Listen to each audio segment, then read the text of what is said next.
everyone, my name is Sarah and welcome back to The Literary Life. Today I wanted to finally let you guys know that I finished and I would like to review City of Bones by Cassandra Clare. Before we start this review, let's go ahead and give me a round of applause. It's taken me a good 4 or 5 years to finish this book and I finally did, so props to me, you know, if I do say so myself. If you have somehow been living under a rock for a good majority of your life, then you will not know what this book is, but if you have been living in the book world, then obviously you know what this book is. Everyone knows what this book is. City of Bones by Cassandra Clare is the first book in the Mortal Instruments trilogy.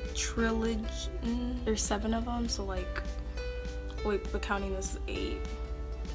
Octocology series. Let's just call it a series because I don't know. City of Bones is about this girl named Clary who is just this basic, you know, regular human girl, and she and her friend are like, ooh, let's go to a club, let's go get lit.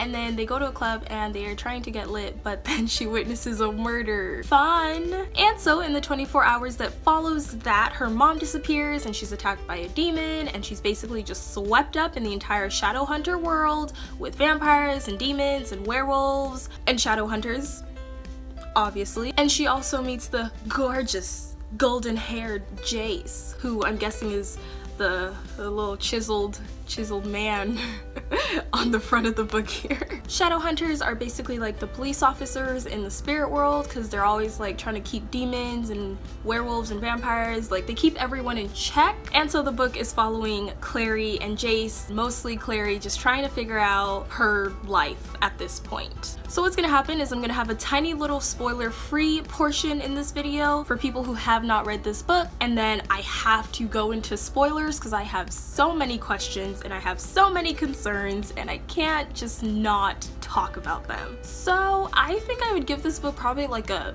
2 out of 5 stars because, well, first of all, it took me forever to read this book because I would pick it up and then I'd put it down and then I'd pick it up and put it down and so on and so forth, and I think it didn't hold my interest, and so I just never really got to it. But then I just picked it up beginning of April. I was like, you better finish it, and I did, because I'm frightening.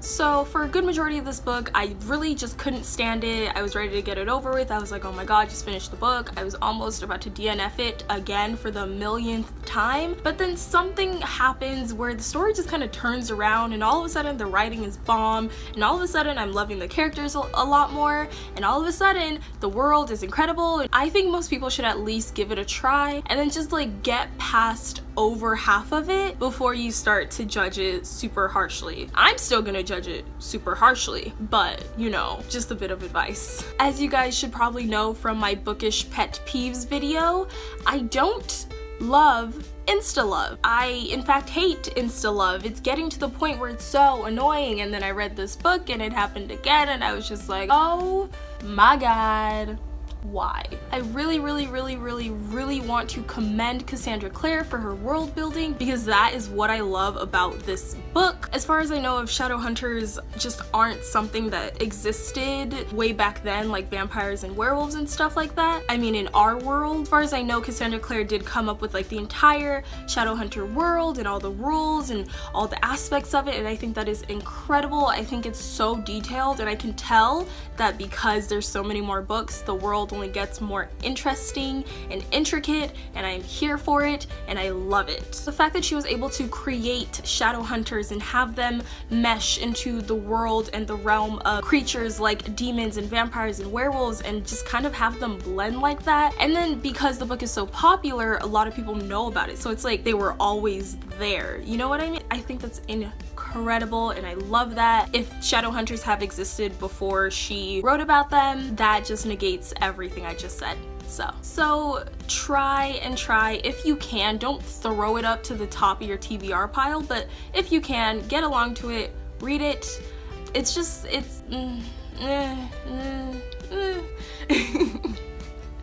that's really all I can say. So that's gonna be it for the spoiler-free version of this book review. Go read it, you know, let me know what you think if you want. But now we are going to get into the spoilery section, so you've been warned. Let's go. So I really only loved one thing about this book, and that was the world. I love the Shadowhunter world. I love everything about it. I think it's really cool.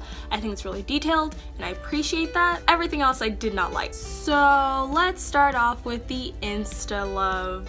Yup. Literally, once I read that they were kissing in this like greenhouse, treehouse, whatever, I was like, seriously? You've known each other for 2 days, nothing's happened, you fought a few demons, you know, kicked a couple butts. That's it. Is that enough for you? Is that enough for you, Clary and Jace? Is that enough?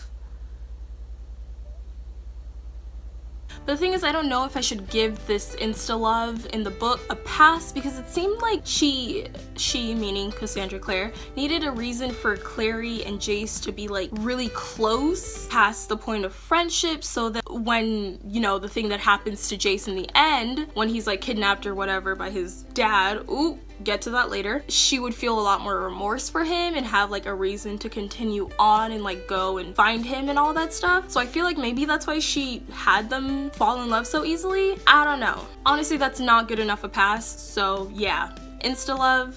Hate it. Don't like the fact that it was in this book. Made the first half of this book so terrible to read. But once I got past the kiss, and once I got past all the little lovey-dovey stuff that Clary and Jace were trying to do that I just wasn't here for, I was able to actually really enjoy the book. From the point on when they went to get the cup, I started loving this book. I sped through the second half, or the final 25% of this book. I love that portion of it. Honestly, if this book had a theme song, it would be the theme song of Wizards of Waverly Place. You know, the everything is not what it seems. Because seriously, everything is not what it seems. Because Hodge being a freaking traitor and just using them to get the cup, I was shook. And then finding out that Jace is Jonathan, the one that Clary's mother was crying about, where she has the hair, that Jonathan. Honestly, when I first read that Clary's mother is also Jace's mother, I was like, oh no. But I wanted to have hope. I was like, okay, you know what? Maybe they have the same mother, but that doesn't mean they have the same father. You know, maybe Valentine, and I call him Valentine, by the way. I don't want to call him Valentine. It feels weird to me. I'm gonna call him Valentine. Maybe they have the same mother, but not the same father, because then I just didn't know what I would do with myself. But then, oh, I read this part of the book. I literally have it bookmarked because when I read it, I just could not. Jocelyn is your mother, Jonathan. And Clary is your sister. No! So, incest?